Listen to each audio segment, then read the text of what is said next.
we don't want other people to know, but I don't give a shit. So if you're McDonald's and the person who is in McDonald's fucks up your order, what are you going to do? You're going to discriminate against them because we're Americans and it's our American right to discriminate against people. That's what we do.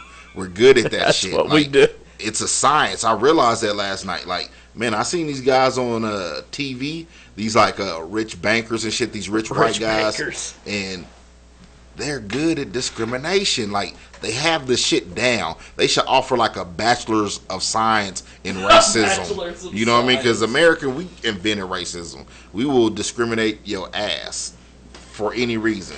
We don't need one. We don't like each other. That's the truth. We don't like each other. People from Oklahoma have a problem with Kansas, and then they have a problem with Texas. But we're all Americans when it comes to like discriminating against other people, and that's what I love about this country. That's what makes us great. You know what I mean? And let's just be honest about it. It's kind of fun. Well, let's I've do been this. discriminated against, Jiggy. I know it's hard to believe. It's hard to believe. So yeah, I just spread the love. And well, I feel like we're discriminating against our guy who's been waiting here on the line. I apologize No, don't worry about it. No, he is a business professional, so he knows what the hell's going on. So give us a brief introduction on yourself, my friend, and let's chatty chat with you. Can you hear me? Are you there? Can you hear anything I'm saying? There he is. There, brother. There he is. Are you there? Can you hear me? Yeah, barely. Barely. Uh-oh. There we go. Can you hear me now? Let's do this. Let's do this thing. Let's switch away from this thing and go back here and there. Can you hear me now? Oh yeah, okay, I can hear you, and they can kind of hear you in studio, so we'll just go from there. I don't know what's going on with the little phone box thing. It's garbage. It's technology. I wish we'd go back to the typewriter. Yeah, me too. Tell us about your background. Give us a brief introduction on yourself, my friend. All right. Well, my name is Chance Harlem Jr. I'm an actor, writer from the East Coast, originally from Philadelphia. Philly. Now living in Los Angeles, pursuing the dream. I guess that's what they say, right? And I mean, I've been acting for about over 5 years now, and I've done some commercials, some short films, some feature films, and again, like I said, recently I've really started writing more, trying to create my own opportunities for myself and for other actors like myself. So mainly it's just a lot of acting, a lot of writing lately, man. Trying to hustle and I guess achieve my goals, as they say. Do any of your goals that you want to achieve involve marijuana? Do my goals involve marijuana? Yes. Any of them? Any of them. No, not at the moment. I mean, do you? I guess if I got to do a movie or something that involves that, it would be more important. My life is like one big movie, so every day I act like a pothead, and that's all I'm gonna say. What movies have you been in? Yeah, tell us about the movies, man. What was that? Tell us about the movies. What movies have you been in, sir? Oh man, recently a movie I did called Asbury Park. It was an award-winning short film. It was in a bunch of festivals around the country. It won a couple. They actually re-released that on the web as a web series. It's a guy named Al Thompson who's he has a really big web presence, and he picked up the short film and broke it into 3 parts and made it part of his web series. And that actually happened within last month. So it's been getting really good feedback. Got a lot of hits on it. People are asking for more. So hopefully we can continue expanding that into something, I guess maybe a feature or whatever they want to do with it. I want to do that. I've done some horror movies recently. I think they're both on Netflix. What is the name of one? I forgot the name of the one, especially right now, because they didn't tell me when I first got the role. It was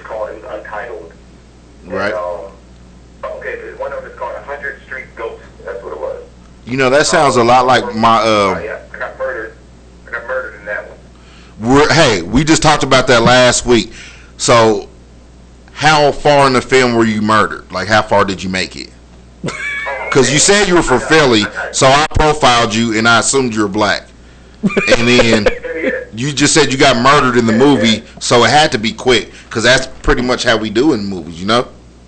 Yeah, I was the only black guy in the movie, and I got killed within the first 10 minutes. That's part of what makes it a classic. And my only argument is just that we want the right to be discriminated against in movies too. If America's going to discriminate against blacks, do it everywhere, okay? I want discrimination in movies too. The equal opportunity to be discriminated against in movies. Right? You with me?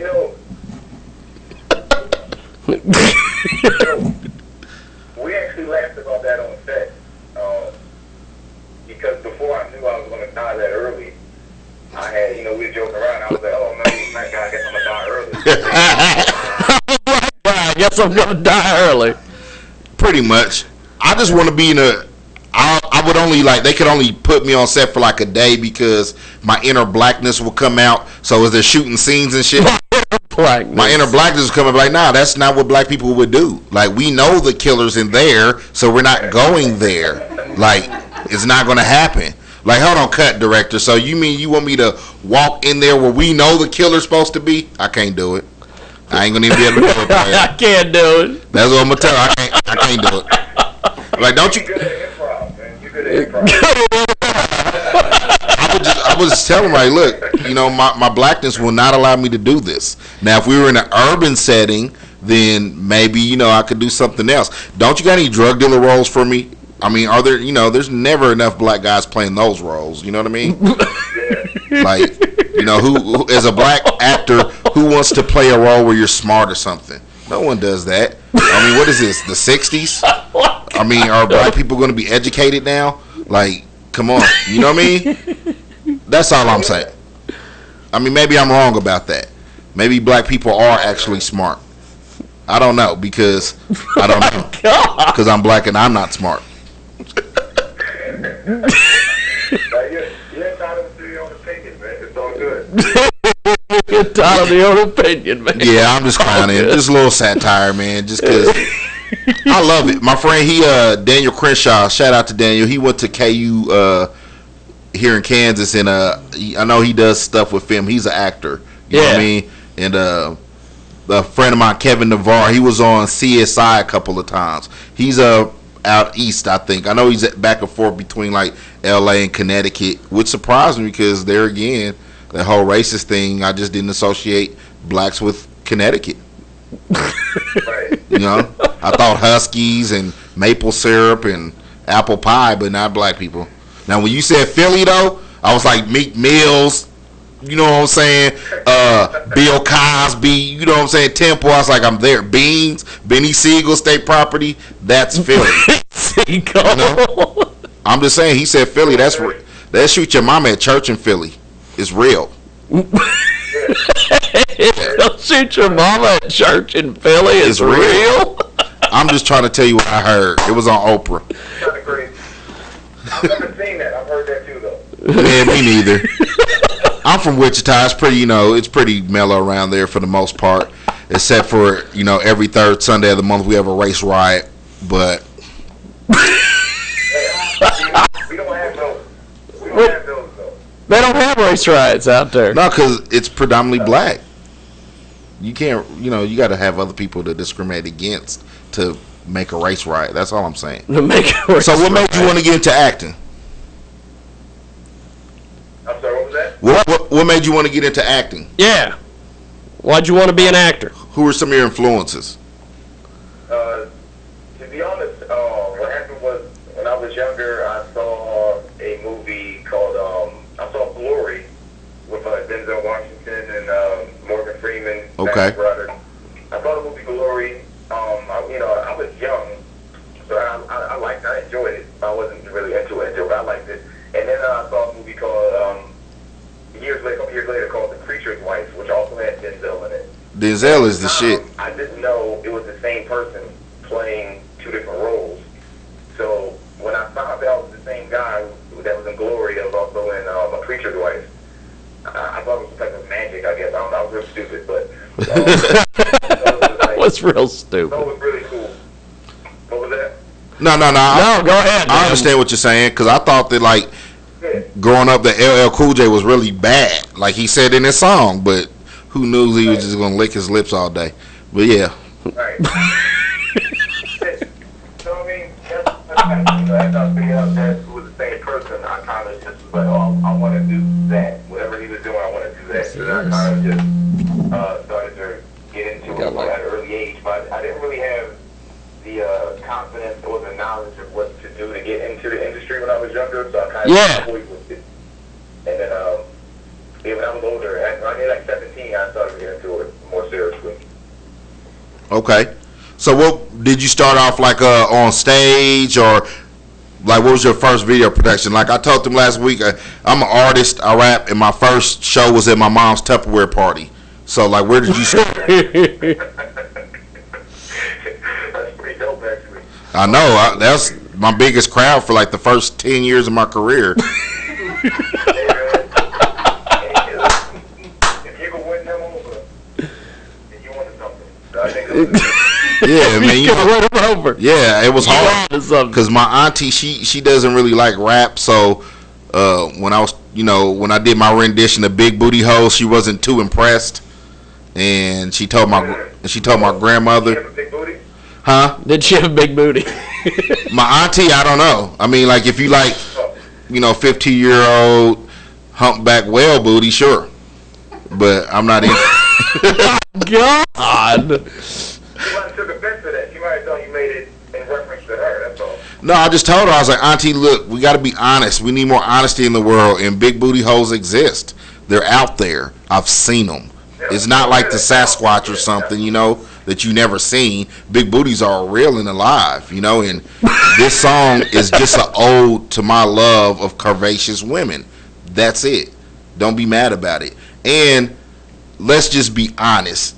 And I talked to this little kid. He was like 4. I told him. I was like, look, you're going to grow up and you're going to be kind of heartbroken because you're going to find out that your mother was the hoe. Somebody's mom has to be the hoe.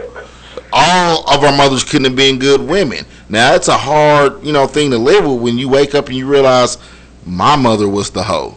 But, you'll get over it, dude. They all do.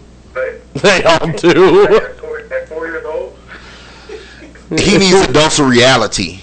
I just want to get him prepared now because it's tougher when you get older and, you're like 16 and then you find out because then the other kids are, by their age, they developed and their parents have told them everything and they can really talk shit. Other 4-year-olds can't really talk shit like I can.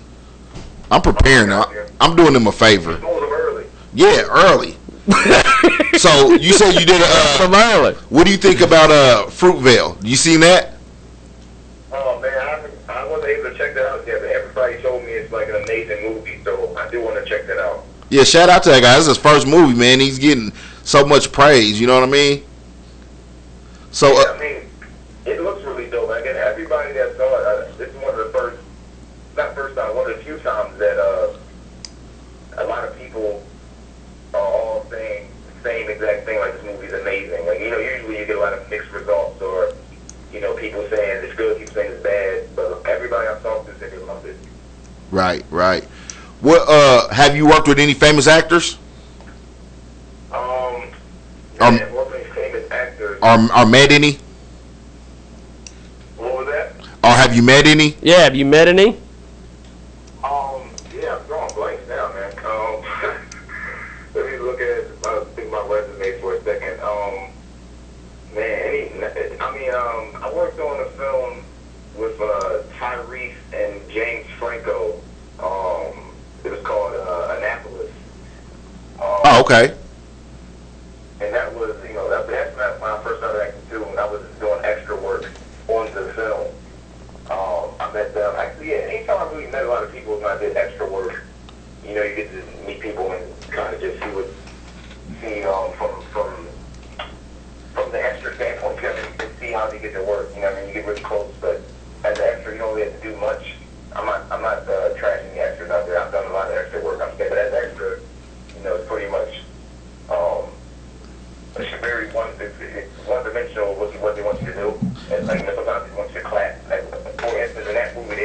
like, clap or whatever, this and that. So I started doing a lot of extra work, and that's why I met a lot of people. But right now, I can remember just being Tyrese and James Franco. And, Tyrese, baby. James Franco. What was that? Oh, I love Tyrese, man. Anytime anybody mentions Tyrese on this show, I'm like, yes. Jiggy there, he has a man crush on Tyrese. It's like a secret bromance. Yeah. Tyrese, he gets an affection erection. It's so That's right. So I was thinking about doing some extra work, but the only thing I could find was plus size porn star. Oh my God. And I was going to do it. Huh? That sounds pretty good, though. I don't know why. That sounds like good work. Well, it depends on if your mate is the plus size or if they want you to be the plus size. Yeah, that was the thing. I was the plus size. But the only problem is that I needed them to pay me in cash, and they couldn't. I was like, well, you got to pay me in cash because I got child support. And if you pay me in a check, they're going to take it. So we couldn't work out the whole cash thing. So I tried for food stamps, and no one had any. So there went my porn career. I didn't even get started, man. Oh, man. Did you have a good porn name picked out? Yeah, actually, I did.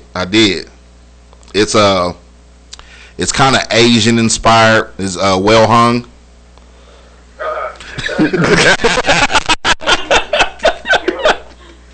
Yeah, well hung. That's what I was gonna go by. Now, seriously, being in the arts, man, I really respect what you guys do. It's definitely a craft to be an actor because, man, like when you look at Denzel, for example, who we brought up, man, guy's fucking amazing. Like, you know what I mean? Like, he really embodies the character. Like, I was scared of Denzel for a whole week after training day. Every time I seen the Cutlass, I was like, shit, here come Lonzo. Like, it was real. You know what I mean? Like Pac and Juice, I was scared of Bishop for like 2 days. I was young then too, you know. I was like, man, if Bishop show up at the house, I'm not here. You know? It was real. I wouldn't even listen to a Tupac record for like a year or so. Like, I mean, it's some characters are like so great, like they're so good at what you do that you end up like hating that character, and you gotta snap back to realize like this is just a character. Like, you know, I had a discussion with my brother about who was the better person at domestic violence. Was it Ike Turner or was it Mister from Color Purple? They were both like artists in what they did. Like when I heard Lawrence Fishburne as Ike say, "I'll kill you if you die on me," I had to think about that philosophically. Like, what does that mean? He's good at what he does. Now, I'm not saying, hey, go out and abuse people. I'm talking about acting here, okay? He's good at it. I thought that he would really abuse you. He played the role. So I tried it at home with my girl and it didn't work. I was like, girl, I'll kill you if you die on me. And she grabbed a knife and was like, well, let's stop the killing, motherfucker. I was like, cut, let's do this take again. Well, hey, before we let you go, man, how do we find you on the internet? Twitter, Facebook, all these things, websites, all 9 yards. Yeah, man. Facebook, just facebook.com/Chance Harlem. Okay. Twitter.com/Chance Harlem Jr. My website, I made myself a little free website service. It is Chance Harlem Jr. That's just the JR. Yeah. Chance Harlem Jr. How about JR? /CHJR. What was that? If you tell the public, it's fair game. We'll just scam over it. Well, you mentioned JR, and things happen here, and those initials get brought up, and for whatever reason or another, things happen. But but I'll tell you, man, it was a good time talking to you, and thanks for being on with us today. Hey, I'm gonna go follow you and tell all my people, you know, my 2 billion fans, to go follow you too. And anything you're doing, I support you, bro.